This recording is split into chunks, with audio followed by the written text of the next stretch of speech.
Isang pinagpalang hapon po sa inyong lahat. Ayan po, welcome po sa bawat isa at salamat po sa Panginoong Jesus dahil patuloy po tayong nakikinig ng kanyang salita at patuloy tayong nag-aaral ng kanyang mga salita. Amin po. At alam ko po na sa everyday na pinag-aaralan po natin ang salita ng Diyos, alam ko po na marami na tayong natutunan, napaalalahanan, na-encourage, at alam ko po na palakas po tayo. Amin po. So yan po, magandang hapon po muli. Bago tayo mag-start sa ating pinag-aaralan, iniling ko po ang bawat isa na yumuko at tayo po ay manalangin sa hapon ito. Pray po tayo.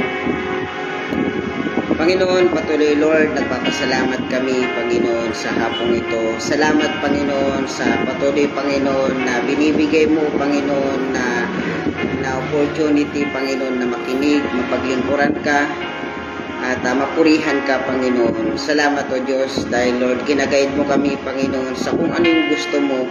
Ginagayad mo kami, Panginoon, sa perfecto mong kalooban, Panginoon. Salamat, Panginoon, dahil andyan ka, Panginoon, na patuloy na nagpapaalala, nagpapalakas sa amin at nagre-remind sa amin, Panginoon. Sa hapong ito, anuman, Lord, yung mapapakinggan namin, magbigay encouragement, paalala ito sa amin, Panginoon. Pagpalain mo ang mga salita mong, Panginoon, na lalabas sa aking mga labi, Panginoon. Pagpalain mo ang gawain ito, pagpalain mo ang mga lingkod mo na nakikinig sa hapong ito, Panginoon. Sa lahat ng kapurihan, pasasalamat at pagsamba sa pangalan ng aming Panginoong Jesus. Amen. Amen. So yun po, magandang hapon pong muli sa inyong lahat. Ayan, ako po ay patuloy na nagpapasalamat po sa inyong lahat, sa patuloy po na nakasubaybay sa ating live everyday. Patuloy po nating suportahan, patuloy po nating subaybayan ang ating Bible study everyday. Amin po, kasi marami tayong matututunan, marami tayong makukuha patungkol dito sa mga salita niya. Kasi kailangan nating makinig ng salita niya everyday at kailangan nating mapakain yung spiritual natin everyday.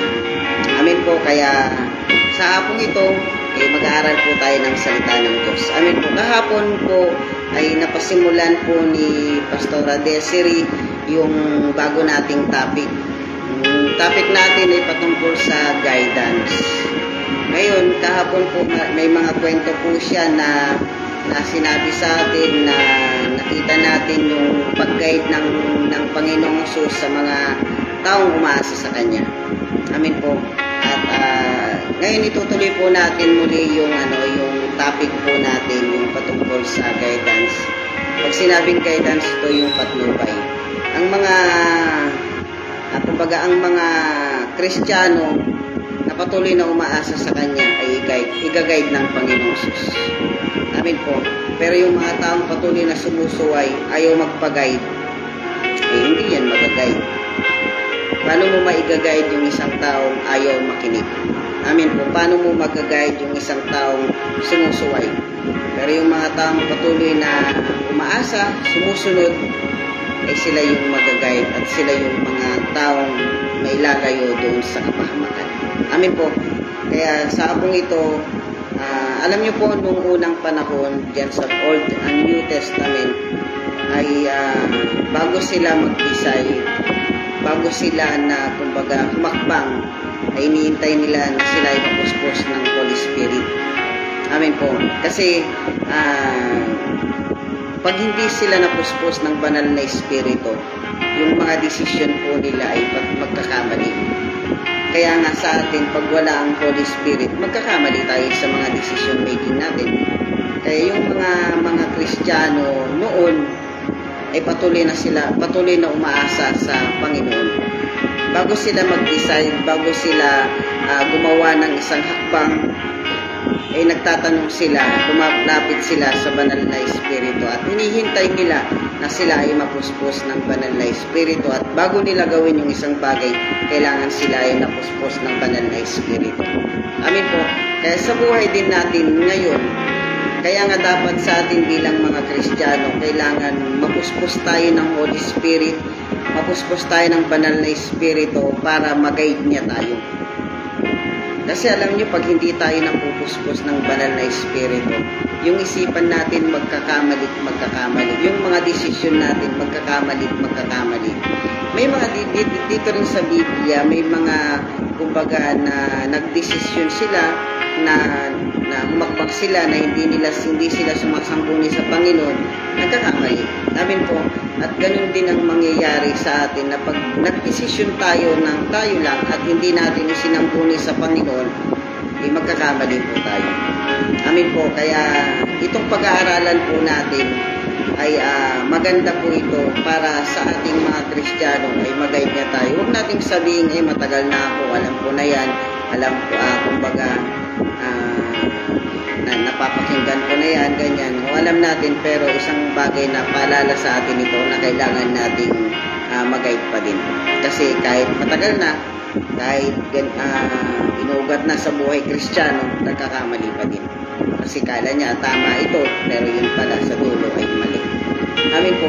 Kaya napaka-importante na sa mga main decision ng buhay po natin, napaka-importante po na isangguni natin ito sa Panginoon. Na napaka-importante na itanong natin ito sa Panginoon. Kung ito ba ay tama at kung ito ba ay mali. At napaka-importante din na hintayin natin kung ano yung sasabihin ng banal na Espiritu patungkol doon sa mga bagay na itinatanong natin, sinasangguni natin sa Panginoon. At ulitin ko po, umasa tayo sa Panginoon kasi pag siya nagsabi, hindi tayo mapapalawak. Amin po. At sigurado ay mapapabuti po tayo. Dito po sa sa 2 Chronica chapter 20 verse 1 hanggang 12. Ito po yung time na nilusob ng Moabita, ng mga kalaban sila Jehoshaphat.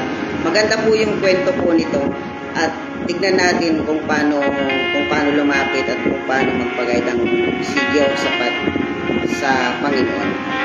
Basahin po natin 2 Chronica chapter 20 verse 1 hanggang 12. Kilala naman po natin si Jehoshaphat. Amin po. Basahin ko po, sabi niya, kung may Bible po kayo, sundan niyo po ako. Sabi po niya, dumating ang panahon na nilusob ng mga Moabita, Amonita, at ilang Meobita si Jehoshaphat. Nabalitaan niya na isang malaking pangkat mula sa Edom ang sumasalakay sa ibayo ng lawa at nasa Hasason Tamar na tinatawag ding Engedi. Nabahala si Jehoshaphat at humingi siya ng patnubay kay Yahweh. Ito sabi niya, humingi siya ng patnubay. Sumangguni siya sa Panginoon. Sabi niya, humingi siya ng patnubay kay Yahweh. Inutos niya na mag-ayuno ang lahat ng mamamayan ng Juda. Nagtipon-tipon ng buong Juda upang humingi ng tulong kay Yahweh. Dumating sila buwat sa iba't ibang lungsod. Tumayo si Jehoshaphat sa harapan ng mga taga-Juda at Jerusalem at nagtitipon sa bagong bulwagan ng templo. Nanalangin siya, O Yahweh, Diyos ng aming mga ninuno at ng buong kalangitan, kayo po ang namamahala sa lahat ng bansa at ikaw ang may lubos na kapangyarihan, kaya walang maaaring lumaban sa iyo. Verse 7, sabi po niya, O Diyos namin, ikaw ang nagpalayas sa mga taga rito upang ibigay ang lupain ito sa bayan mong Israel magpakailanman. Ginawa ninyo iyon ayon sa iyong pangako kay Abraham na iyong kaibigan. Dito nga sila tumira at itinayo nila ang templong ito upang dito kayo sambahin. Sabi nila, verse 9, sabi niya, kung may masamang mangyari sa amin tulad ng digmaan, baha, salot o taggutom, haharap kami haharap kami sa templong ito upang humingi ng tulong sa inyo, sapagkat dito kayo sinasamba. Tatawag kami sa iyo, papakinggan nyo kami at ililigtas sa panahon ng aming kagipitan. Verse 10 sabi niya, ngayon ay sinasalakay kami ng mga kawal mula sa Amon, Moab at sa kaburulan ng Edom, mga lugar na hindi nyo ipinahintulot na pasukin ng mga Israelita nang umalis sila sa Egypto. Kaya sila hindi nawasak. Verse 11 sabi niya, naway ay ngayon ito po ang ginanti nila sa amin. Sinalakay nila kami at nais palayasin sa lupain ito na ipinamana ninyo sa amin. Ikaw po ang Diyos namin, parusahan nyo sila. Hindi namin kayang labanan ang ganito karaming hukbo. Hindi po namin alam ang aming gagawin. Sa inyo lang kami aasa. Ayan, ito yung time na nilusog po sila. Alam niyo po, napakaganda po na ng ugali po ni Jehoshaphat. Kasi bago siya pumakbang, bago siya mag-decide, ito yung isang bagay na matututunan natin sa kanya. Alam niyo po, sabi niya, sumangguni. Pinatawag niya na kailangan magkayuno. Magtanong sa Diyos kung ano yung mga dapat gawin. Alam niyo po, pag dumating yung time sa buhay po natin na tayo ay lito, tayo ay naguguluhan, hindi alam ang gagawin, ang isang bagay na dapat natin gawin, lumapit kay Lord kasi siya yung mag-guide sa atin. Amen po. Pag naramdaman natin sa buhay natin na hindi natin alam ang gagawin, lumapit tayo sa Panginoon. Magtanong tayo sa Panginoon kung ano yung mga bagay na dapat natin gawin patungkol sa bagay na yun.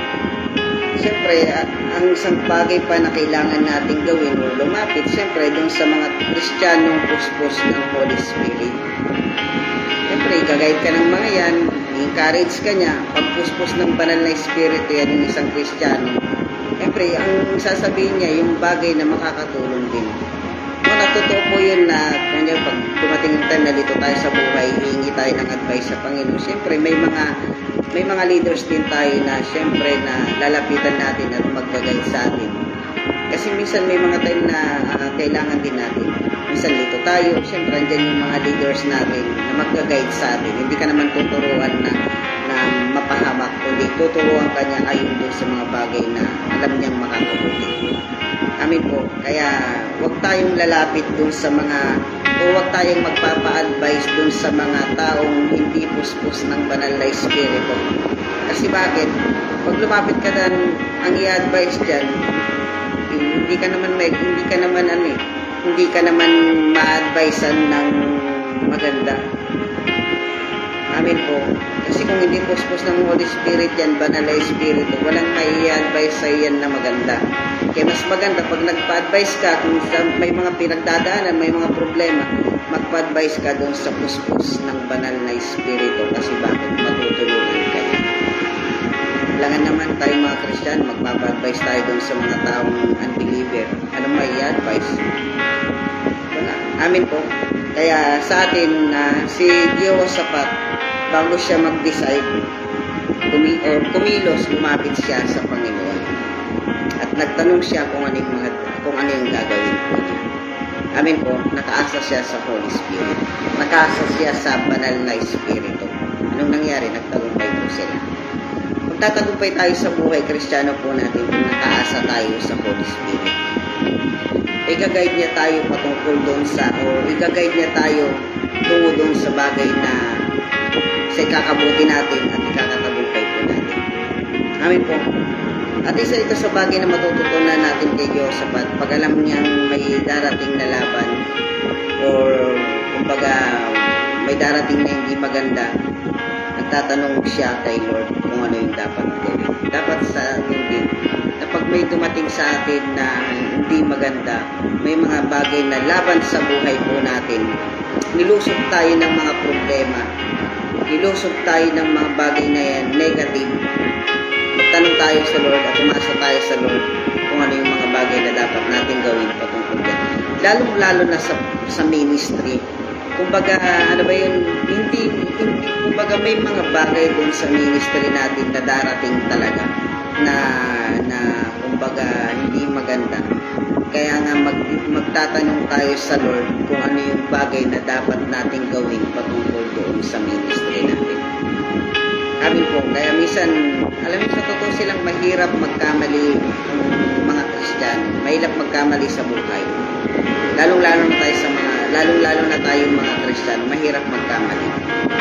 Kaya nga tinuturo sa atin na magtanong, kumbaga, lumapit kay Lord at magpag-guide sa Kanya.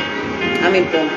Kung gusto nating mag-guide, umasa tayo sa Panginoong Hesus. Amin po. Huwag tayong umasa doon sa ating kakayahan, sa sarili nating kakayahan. Alam niyo, sa totoo silang mas alam ng Panginoon kung ano yung makakabuti doon sa buhay po natin. Alam ng Panginoon kung ano yung makakatulong doon sa buhay natin. Huwag tayong umasa doon sa sarili nating karunungan. Umasa tayo sa banal na Espiritu at sigurado mag-guide niya tayo sa buhay Kristiyano po natin at hindi niya tayo pababayaan. Lalo na sa mga decision sa buhay po natin, mainam na nagtatanong tayo sa Panginoong Hesus. Lord, ano bang dapat kong gawin sa bagay na ito? Lord, tama ba itong decision ko? Lord, tama ba yung sa gagawin ko? Tanungin natin ang Panginoong Hesus. Kasi pag nagkamali tayo sa mga decision natin, ang aani din yan, ang magsasuffer din yan, walang iba kundi tayo. Amin po. Mahirap anihin yung mga bagay na mali na pagsisisihan naman natin pagdating natin. Amin po. Kaya nga maganda na bago tayo magsisi o bago tayo masaktan, napaka-importante pa rin na tanungin natin sa Panginoon. Lord, tama ba ito o mali? Amin po. Pag sinabi ng Panginoong Hesus na mali, kumbaga, sundin natin kasi siya yung mas matalino kaysa sa atin. Siya yung mas nakakaalam kaysa sa atin. Kasi siya yung Panginoon, alam niya lahat. Amin po. Kaya kung gusto nating mag-guide, kung gusto natin kung gusto nating mapabuti, kung gusto nating magtagumpay sa buhay Kristiyano po natin, umasa tayo sa ating Panginoong Hesus. At sigurado po, hindi niya tayo pababayaan. Amin po. Basahin ko po dito sa Romans chapter 8 verse 14.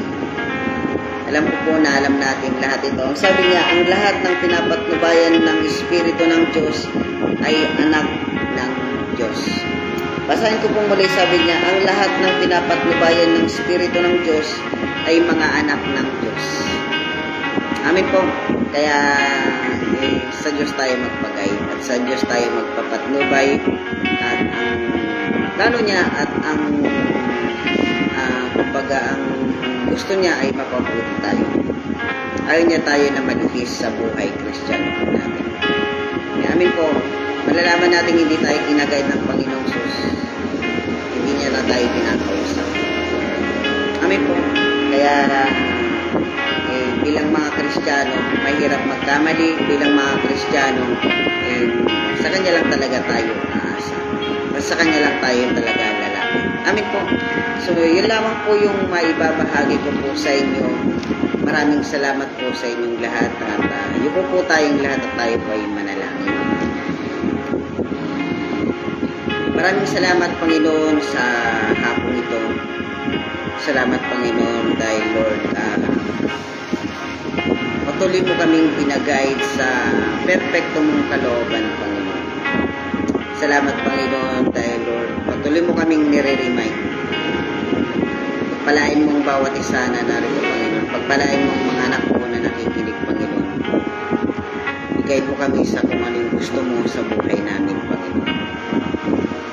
I-guide mo kami, Panginoon. Salamat o Diyos sa hapong ito.